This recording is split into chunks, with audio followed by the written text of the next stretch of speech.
Story 22. The Worker.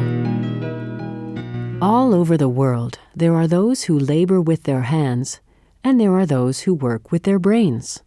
The world needs both kinds of workers, and each must be respected for what he contributes to the world. Sometimes, however, those who are educated and work with their brains believe that they are more important than the laborers. Such was the case long ago when a professor asked a boatman to bring him safely across a river. As the laborer worked, the professor struck up a conversation. "Do you know about mathematics and science?" he asked. "Have you studied philosophy and languages?" he continued arrogantly. The worker replied simply that he did not see the need to have such skills.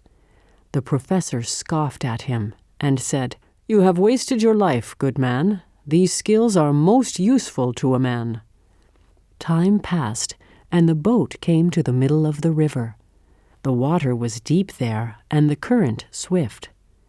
The boat was old and weak, and it sprang a small leak. Water slowly began to fill the floor of the boat.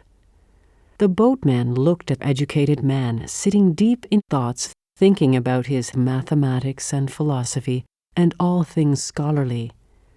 "May I inquire as to whether or not you have learned to swim?" asked the humble working man. The educated man replied that he had never learned to swim. "I am an educated man," he said. "What need do I have to learn such a skill as swimming?"